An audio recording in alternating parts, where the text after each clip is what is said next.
नमस्कार जी। 15 अगस्त आ रहा है। सोचा क्यों ना इस 15 अगस्त के मौके पर लोगों को थोड़ी सी जानकारी दी जाए कि जिसको वो 15 अगस्त समझ कर मना रहे हैं, क्या वो सच में 15 अगस्त है। 15 अगस्त का मतलब है कि स्वतंत्रता दिवस, जिसको वो बोल रहे हैं कि आज के दिन हम आज़ाद हुए थे। तो क्या वो सच में आज़ाद हुए थे? तो इसी को लेकर के हमने सोचा कि क्यों ना इस 15 अगस्त को एक जानकारी बांटी जाए लोगों में, और बताया जाए कि क्या सच में वो स्वतंत्र है या नहीं है। इस वीडियो में वैलिड प्रूफ ऑफ क्लेम के साथ बात की गई है। जिसको मैं कंपनी बता रहा हूँ उसको वैलिड प्रूफ ऑफ क्लेम भी दिया गया है। तो कृपया पूरी वीडियो को देखें और ध्यान से देखें। आज हम बात करेंगे गवर्नमेंट ऑफ इंडिया की कि गवर्नमेंट ऑफ इंडिया काम कैसे कर रही है। ये वो कौन है?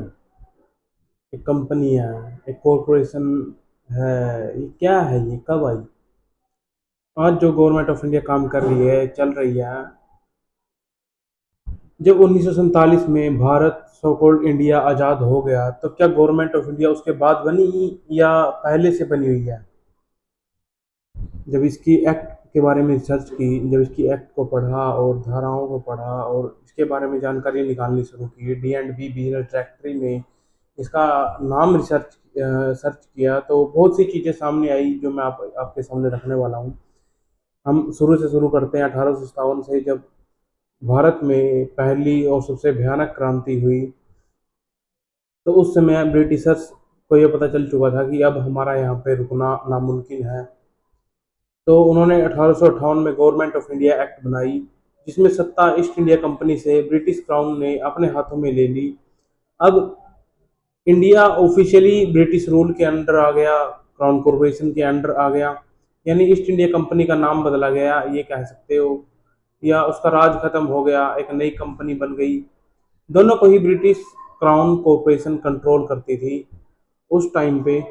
एक्ट 1858 की बात करते हैं। एक्ट 1858 का काम था कंट्रोल को इनविजिबल बनाना, कि कंट्रोल दिखे ना, क्योंकि उस समय जो कंट्रोल था वो जंजीरों के द्वारा था, लेकिन उसको इनविजिबल करना था, भी लोगों को पता ना चले लेकिन लोग कंट्रोल हों।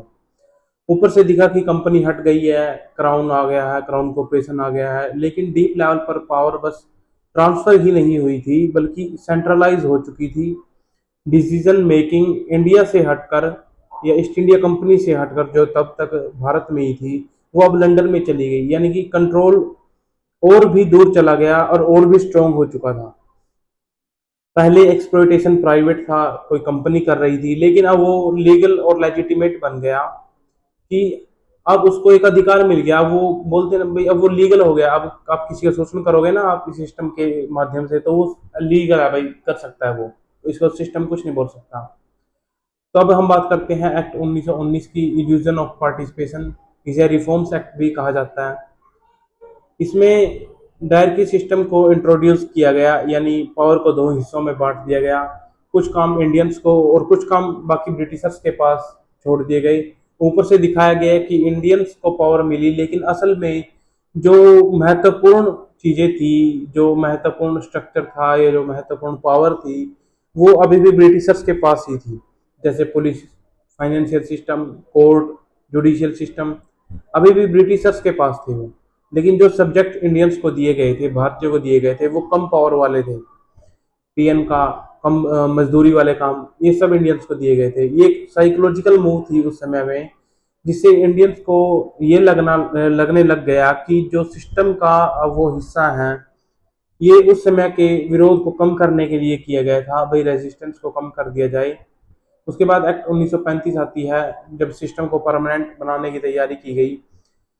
ऊपर से दिखाया गया कि ऑटोनॉमी यानी स्वायत्ता या स्वयं शासन, इलेक्शंस, फेडरल सिस्टम, ऊपर से ये सब कुछ दिखाया जा रहा था एक्ट 1935 में। लेकिन असल में पूरा एडमिनिस्ट्रेटिव स्ट्रक्चर ऐसा बनाया गया जो ब्रिटिशर्स के जाने के बाद भी चलता रहे, जो सरवाइव करे, और जो आज भी सरवाइव बखूबी कर रहा है। बल्कि ब्रिटिशर से भी ज्यादा बुरा हाल इस टाइम पे कर रखा है इस एडमिनिस्ट्रेटिव स्ट्रक्चर ने।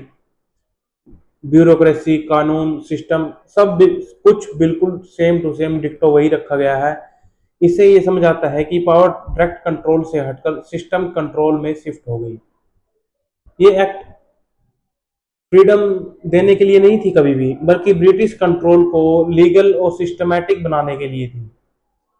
ये धीरे धीरे पावर्स देने का इल्यूजन था, लेकिन रियल कंट्रोल हमेशा ब्रिटिशर्स के पास था, जो आज भी है, लेकिन आगे नहीं रहेगा, फ्यूचर में नहीं रहेगा, और मेरे ऊपर अभी नहीं है। इसको समझेंगे बाद में।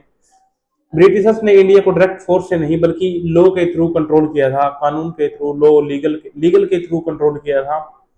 ये एक्ट एक्चुअली में कंट्रोल का सिस्टम थे, ना कि फ्रीडम का गिफ्ट था। भाई उस समय हमें आज़ादी मिली है तो हमें कॉन्स्टिट्यूशन, दूसरे देशों से बहुत सारी लीगल धाराएं या सिस्टम लिया गया। वो एक कंट्रोल सिस्टम था, भाई इनको कंट्रोल कैसे किया जाए, वो कोई गिफ्ट नहीं था। और आज का इंडियन कॉन्स्टिट्यूशन भी इसी लीगल फ्रेमवर्क से इवॉल्व हुआ है।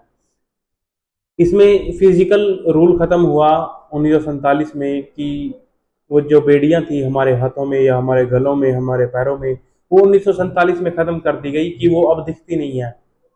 लेकिन जो लो ब्यूरोक्रेसी, लीगल की, गवर्नेंस स्ट्रक्चर की जो जंजीरें हैं, जो बेड़ियां हमारे गलों में आज भी हैं, गले में आज भी हैं, वो हमें दिखाई नहीं दे रही, लेकिन वो आज भी हैं, हमें दिख नहीं रही, बस फर्क इतना है।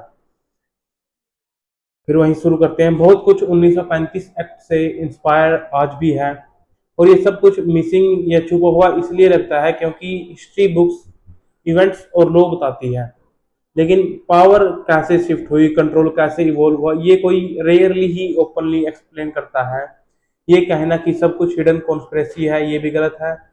ये कहना कि सब कुछ सिंपल और क्लीन था और हमारे सामने सब कुछ रख दिया गया, ये भी गलत था। सच बीच में ब्रिटिशर्स ने जाते जाते ऐसा सिस्टम छोड़ा जो स्टेबल भी था और उनके इन्फ्लुएंस की शैडो भी रखता था। गवर्नमेंट ऑफ इंडिया 1935 से इंडियन कॉन्स्टिट्यूशन 1950 में जो कॉपी हुआ था, वो उसका जो इंटरनल सिस्टम था वो बिल्कुल सेम टू सेम था, जैसे federal structure, governor system, bureaucracy, energy powers. Governor system जैसे ब्रिटिश कंट्रोल का टूल, पॉलिटिकल इन्फ्लुएंस का सबटल टूल, ब्यूरोक्रेसी में IAS IPS minister type system, और इमरजेंसी पावर्स में क्राइसिस के नाम पर सेंट्रल कंट्रोल स्ट्रोंग रखने का मैकेनिज्म। और जो इसमें चेंज हुआ था, डेमोक्रेसी पावर थ्योरेटिकली जनता के पास चली गई, कागजों पे लिख दिया कि पावर अब जनता के पास है, लेकिन ऐसा कुछ नहीं हुआ। वो आज हम बखूबी देख भी सकते हैं। फंडामेंटल राइट्स सिस्टम को ह्यूमन फेस दिया गया, डायरकी हटाया, ब्रिटिश कंट्रोल खत्म, on papers note in reality. Act 1935 colonial control का फ्रेमवर्क, कॉन्स्टिट्यूशन 1950 उसी फ्रेमवर्क को लेकर डेमोक्रेटिक बना दिया गया। यहाँ रेवोल्यूशन नहीं, एवोल्यूशन हुआ था।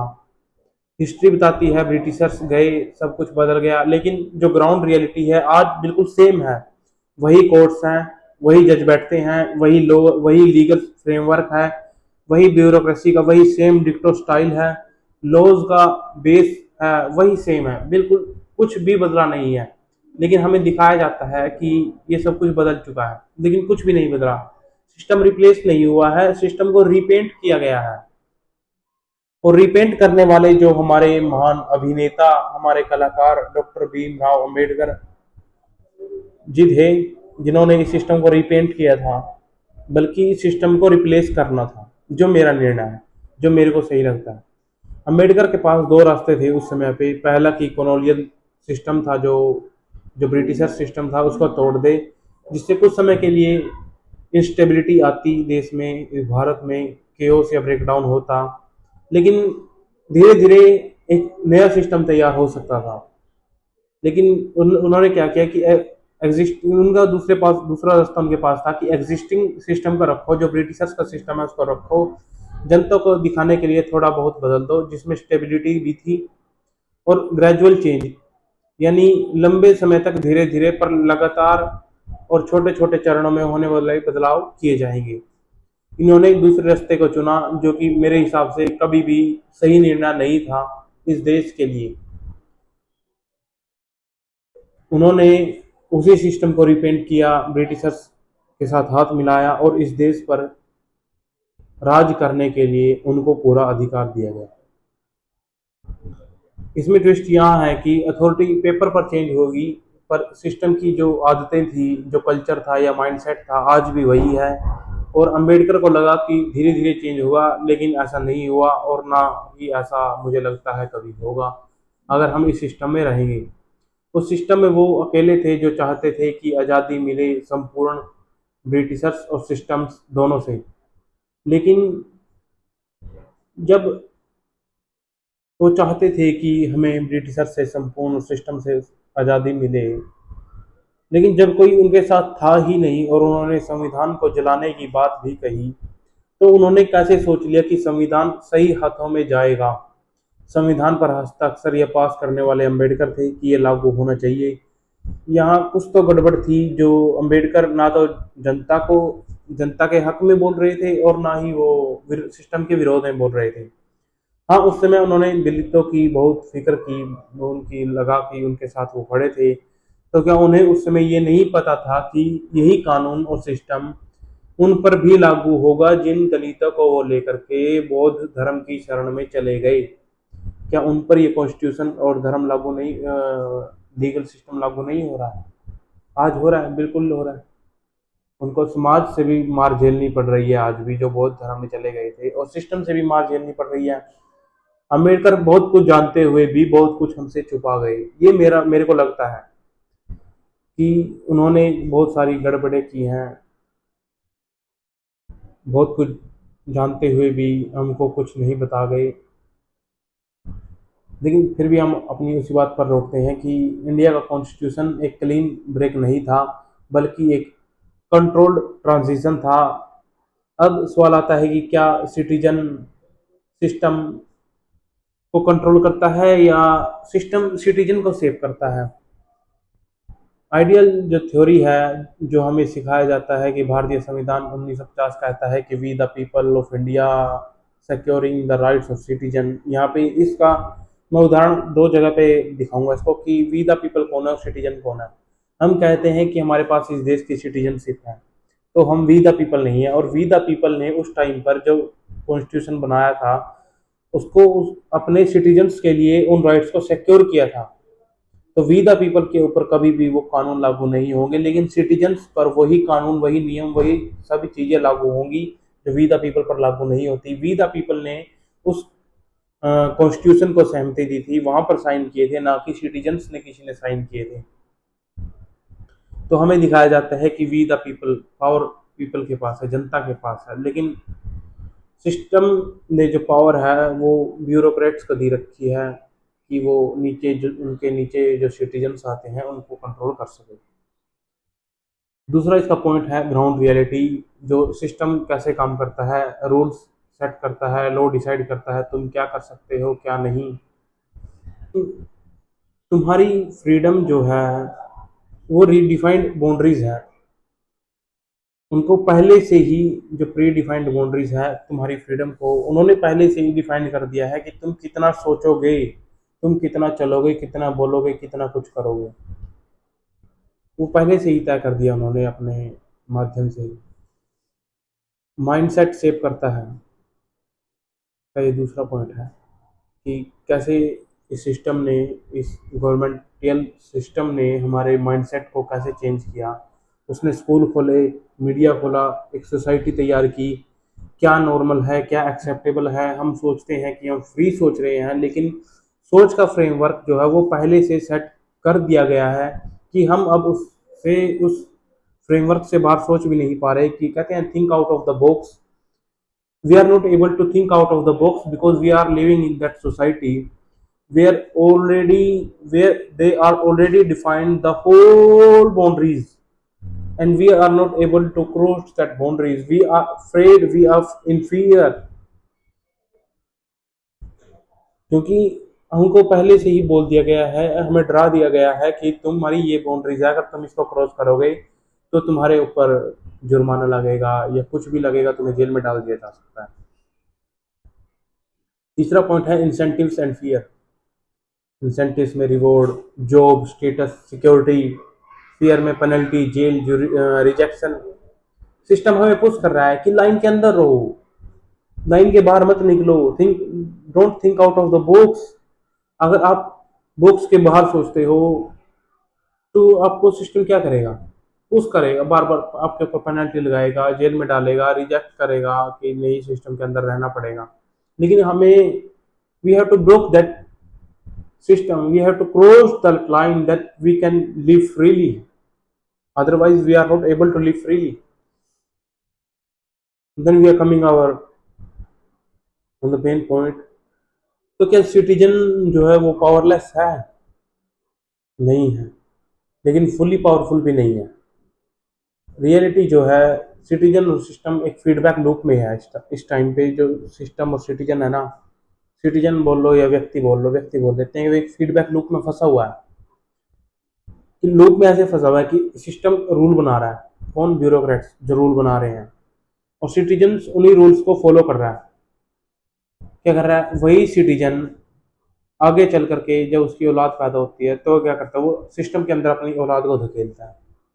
क्या करता है सिस्टम जो है वो, फिर क्या कर रहा है? रूल्स पैदा कर रहा है। किसने? सिटीजन ने अपने, या व्यक्तियों ने अपने, किसको? अपने आप को एक सिस्टम के अंदर डाला। वो उन्होंने रूल बनाए दूसरे लोगों को कंट्रोल करने के लिए, और उन लोगों ने क्या किया, अपने बच्चों को भी डाला, अपने रिश्तेदारों को जैसे। लेकिन वो सिस्टम के हिसाब से उसको धकेल रहे हैं, पुश कर रहे हैं। ये क्या हो रहा है? सिस्टम खुद को ही पैदा कर रहा है। एक सिस्टम, अगर हमारी पीढ़ी आज यहाँ पे इस सिस्टम को छोड़ करके एक अलग बैठ जाती है, वो बोलती है मैं खुद उगाऊंगा और खुद खाऊंगा, मैं इस सिस्टम से बाहर निकल रहा हूँ, मेरे को इस करेंसी पे भरोसा नहीं है, तो क्या होगा? ये सिस्टम यहाँ पे ध्वस्त हो जाएगा। लेकिन अगर यहीं से, अगर मान लो 100 लोग बचते हैं और वो सिस्टम में रहते हैं, और आगे चल करके हमारी पीढ़ी उस सिस्टम में जाती है, हमारी पीढ़ी क्या हो गई? हमारी पीढ़ी उस सिस्टम में दोबारा फंस गई। अब वो क्या करेगा? वो रूल करने की सोचेंगे उन लोगों पर, और जब वो लोग, उनके धीरे धीरे लोग इसमें आएंगे, तो क्या होगा? एक लूप तैयार हो रहा है। अब वो इस लूप में ऐसे फंस जाएंगे कि उनको दोबारा निकलने का मौका मिलेगा भी नहीं। ये एक फीडबैक लूप है कि जब सिस्टम खुद को रिप्रोड्यूस करता है, करता रहता है। अब थोड़ा सा और डीप समझेंगे इसको, जो रेयरली कोई समझाता है कि सिस्टम बाहर नहीं है, सिस्टम हमारे अंदर भी है।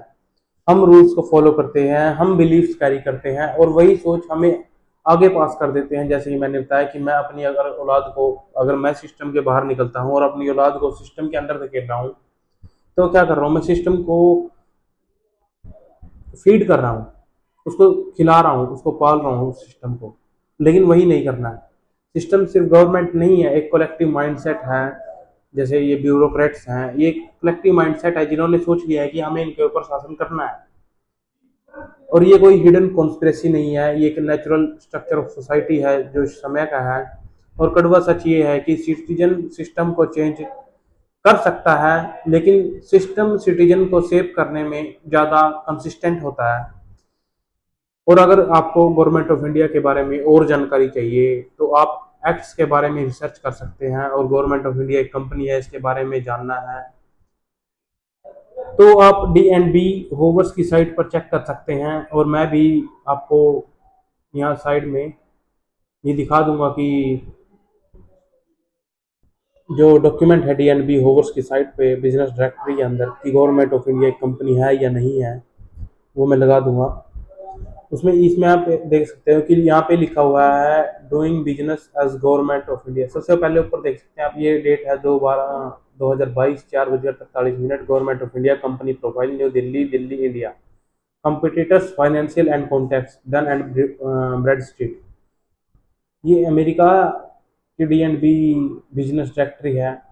यहाँ पे लिखा हो government of India, government department parent, doing business as government of India. Business कर रही है किसके नाम से? गवर्नमेंट ऑफ इंडिया के नाम से। कंपनी का जो डिस्क्रिप्शन है क्या है? Government of India is located in new Delhi, Delhi. Government of India Delhi के अंदर लोकेट करती है, and India and is part of the executive, legislative and other general government support industry.